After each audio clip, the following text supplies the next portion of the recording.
서우가 등차 중항이 뭐였지? 수열이 세수에서 무슨 수열? 등차수에서 등차 수열을 이루는 수. 수에서 가운데에 있는 항을 등차 중항이라고 부르고, 등차 중항의 성질은 등차 중항의 두 배는 나머지 두 수의 합과 같다. 자, 등비중항, 등비수열을 이루는 수열의 연속한 세 개 항 중에 가운데 있는 항을 등비중항. 자, 그러면 A, B, C가 순서로 등비수열을 이룬다면 A, B, C. 자, A에다가 R 곱한 게 B고요. B에다가 R 곱한 게 C가 되겠지? 자, 이렇게.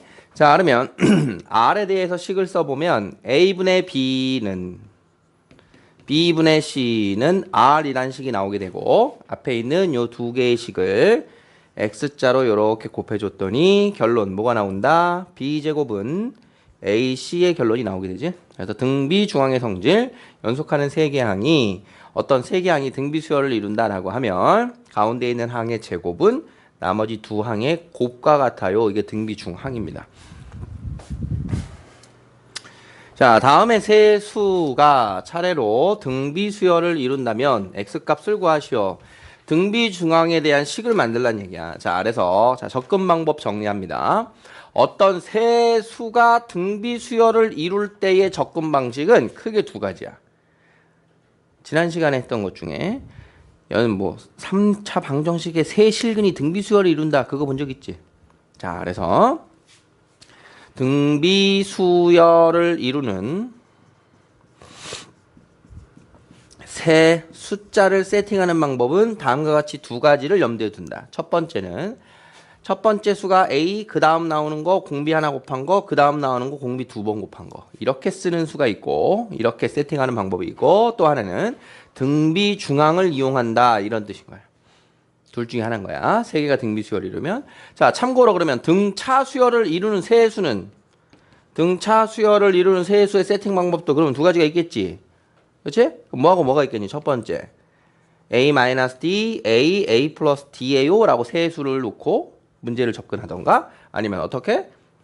2B는 A 더하기 C예요. 라고 접근하던가. 그러니까 둘 중에 하나를 연상을 해야 되는 거야. 정리되겠니? 자, 그러면 요 문제, 지금 22번은 등비수열을 이루는 세 수에 관한 문제입니다. 1번으로 접근해요? 2번으로 접근해요? 2번으로 접근하는 소리지. X-4라고 하는 가운데 있는 중항의 제곱은 앞뒤에 있는 두 수 A와 C의 곱과 같아요. 라고 써줘야겠지. 자, 그러면 X에 대한 2차 방정식이 나왔으니까, 자, 얘를 풀어주면 됩니다. 3X제곱 마이너스 8, 16. 자, 우변 전개 X제곱 플러스 X 마이너스 2. 좌변으로 모두 몰아놓고.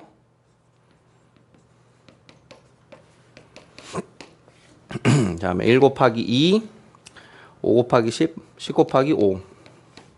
자, 이렇게 해서 X의 값이 10 또는 2분의 5가 나왔어요.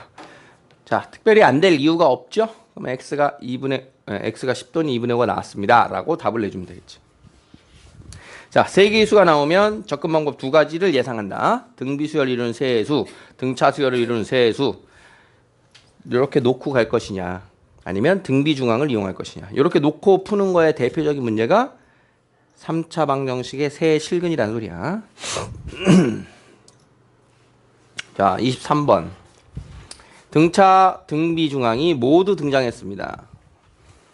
그래서 여러분들 이번 기말고사에 등차중항, 등비중항 둘 중에 하나는 반드시 출제가 될 겁니다. 등차중항 문제나 등비중항 문제 중에 하나는 반드시 출제가 될 건데, 그 우선순위를 따지자면 지난 시간에 했던 세 실근이 등비수열을 이룬다. 그게 가장 1순위 출제의 후보야. 등비수열을 이루는 세 실근. 알겠어? 그 다음 두 번째 출제 순위가 등차수열을 이루는 세 실근입니다. 그게 등차수열 때 했던 그 문제. 그 다음 세 번째 출제 순위가 얘입니다. 등차와 등비중항이 동시에 출현하는 요런 식. 자, 다른 거 어려운 건 없어요. 이런 식은. 연속하는 수가 등차 등비 수열을 이룬다라는 이런 멘트를 보면 아, 등차 중앙, 등비 중앙을 써야겠구나라고 하는 첫 번째 접근은 예상이 잘 될 거야. 그지? 식 만들어 보자. 자, 다음에 5개 수가 있는데 자, 요렇게 3개의 수, 요렇게 3개의 수는 각각 등비 수열을 이룬다. 자, 그럼 1번에서 뭐가 나와야 되니? 등비 중앙이 나와야지. A 제곱은 얼마? 4b. 자, 2번에서는 어떤 식이 나와야 돼? C 제곱은 64b. 자, 이런 식이 나와야겠죠. 자, 그러면 1번과 2번을 보면 문자가 3개인데 식 2개잖아. 그러면 관계식 나오는 거야. 자, 그러면 어떤 관계식이 있어? 위에다가 16 곱하면 얘가 나오죠. 자, 그러니까 C 제곱은 16A 제곱이라는 식이 하나 얻어지게 되지. 자, 다음 A, B, C 순서로는 등차 수열을 이룬다. 자, 세 번째 식. A, B, C 수열은 등차 수열이니까 등차 중앙 2B는 A 더하기 C의 식이 나오겠지. 자, 그러면 이걸 만족하는 세 양수 A, B, C의 값. 자, 요런 거 무시하지 말고요. A, B, C가 양수래. 자, 그러면 요런 조건에서 C 제곱은 16A 제곱. C의 제곱은 4A의 제곱이 되니까 따라서 C는 누구랑 같다? 4A랑 같아요가 하나 이렇게 나오는 거야. 자, C가 4A랑 같은 거 보여? 자, 그러면 C도 A로 나타낼 수 있고 B도 A로 나타낼 수 있고 모두 A로 표현할 수 있겠지? 자, 그러면 3번식을 모두 A에 관한 식으로 바꿉니다.